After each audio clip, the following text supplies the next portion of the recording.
조선일보가 과거에 이제 한수원이나 원전 관련 기업들로부터 광고를 얼마나 받았나. 많이 받았죠.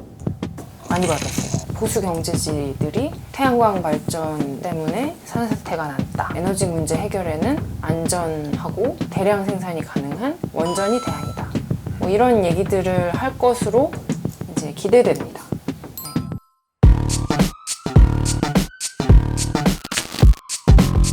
네, 기뉴님들 여름이 왔습니다. 여름 준비는 잘 하고 계신가요? 사실 여름철이 되면 긴장하게 됩니다. 에너지 사용량이 급증하기 때문인데요. 그리고 또 요즘에 되게 날씨가 예측하기가 힘들잖아요.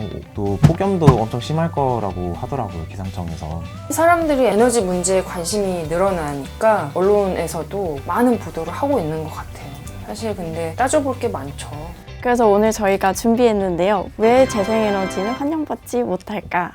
재생에너지에 대한 의문을 갖고 계신 분들은 근본적으로 이런 질문을 하시는 것 같아요. 재생에너지가 그렇게 좋은 거냐? 뭔데 그렇게 재생에너지 얘기만 하냐? 이 질문을 하는 분들부터 좀 설득을 해야 될 것 같아요. 보고서들을 보면은 다 재생에너지가 지금보다 막 몇십 배 늘어날 거다, 시장도 몇십 배 커질 거다라고 얘기를 하는데 주된 이유는 경제성으로 얘기를 하더라고요. 어떤 나라들은 싸져서 재생에너지가 화석연료보다 더 많이 쓰이는 곳들도 있고, 한국도 지금은 재생에너지가 비싸지만은 곧 가격이 추월을 해서 재생에너지가 제일 싼 전원이 될 테니까 재생에너지가 빠르게 늘어날 수밖에 없다, 그렇게 얘기를 많이 하시는 것 같더라고요. 한국에 지금 재생에너지 단가도 많이 내려와 있는 상태죠. 그쵸. 10년 전이랑 비교를 해봐도 뭐 태양광 패널 가격만 생각해보면 막 8분의 1, 10분의 1 이 정도 수준으로 떨어지고 되게 많이 싸졌죠. 재생에너지는 뭐 태양이나 풍력, 지열 이런 그 자연에서 나올 수 있는 에너지를 의미를 하는데,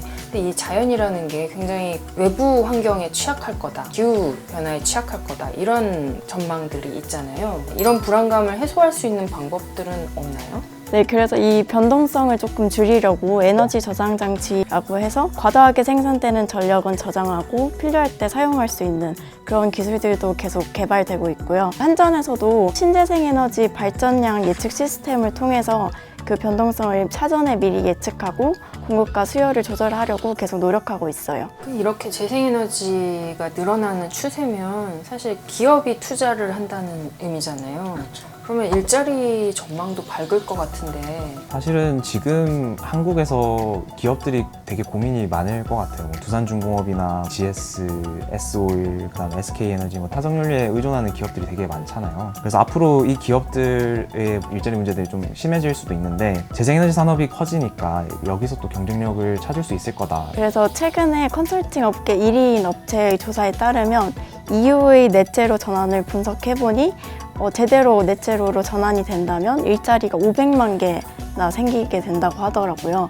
그리고 그 대부분이 재생에너지에서 나온다고 합니다. 근데 사실 그 재생에너지가 좋은 거는 알겠는데 재생에너지를 무조건 늘려라, 이런 말은 좀 부담된다, 이런 분들도 많으세요. 태양광 발전을 늘리면서 이제 논밭이 없어지고 산이 훼손되고 뭐 이런 것들에 대한 반감이 이미 많이 있잖아요. 환경운동 하는 사람들 중에서도 재생에너지 빨리 늘려야 되지 않겠냐 하는 사람들이 있고, 무슨 말이냐, 지금 생태적인 가치가 더 중요한데 당신들은 우선순위를 모르겠다가 이렇게 해서 맨날 싸우시는 분들이 있으세요. 사실 친환경 에너지로 또 소개되는 에너지가 있잖아요. 뭐죠? 원자력 발전이 청정 에너지로 알려져 있죠. 특히 조선일보 기사만 보면 원전이 최고의 대안처럼 소개를 하더라고요. 그쵸. 기승전 원전. 기자 입장에서 조선일보 기사들은 조금 신선하다고요? 신선하면 기자 입장에서는 조선일보 기사가 조금 식상해요. 왜냐면 기승전 원전이니까. 근데 진짜 진심으로 원전은 늘리면 안 되나, 풍력 발전, 태양광 싫다, 그러면서 이제 하시는 말씀이 국토 면적당 태양광 발전 설비 비중이 세계 4위, 그만 지어도 된다, 뭐 이런 논리시잖아요. 그래서 좀 궁금해가지고 저희 비게이브에서도 좀 원전 집약도는 어떻게 되는지 한번 계산을 해봤어요. 그 IAEA의 2020년 통계가 나와 있어가지고 그냥 그걸 국토 면적으로만 나눠봤는데, 그렇게 해보니까 한국의 원전 밀집도가 압도적으로 1위이더라고요. 그 상황에서 이제 똑같이 2050년 탄소 중립을 원전으로만 하면 어떻게 되냐. 그 지금보다 한 8배에서 10배 정도 밀집도가 더 늘어나는데 그렇게 하면 이제 1제곱킬로미터당 한 8메가에서 10메가 정도의 원전이 위치를 하게 되는 그런 통계가 나오죠. 귀뚜라미 보일러도 아니고 가정 집집마다 뭐 원전 그 SMR을 깔아줘야 되나. 지금 밀집도만으로도 굉장히 위험할 수 있다는 거.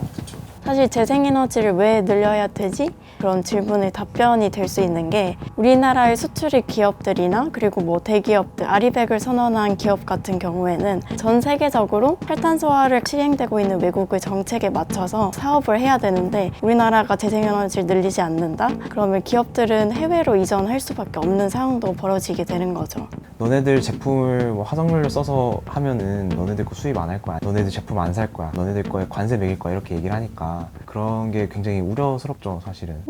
재생에너지를 늘려야 된다는 건 이런 탄소 중립, 탈탄소 목표를 이루기 위해서도 중요하지만 기업이 해외 시장에 적응하고 진출하기 위한 성장 전략도 될 수 있다는 점, 그리고 재생에너지의 대안이 원전이 될 수 있는지 이런 질문에는 사실 원전과 관련된 여러 가지 논의들이 그런 합의부터 이뤄가야 된다는 점, 이런 걸 좀 짚어봤습니다.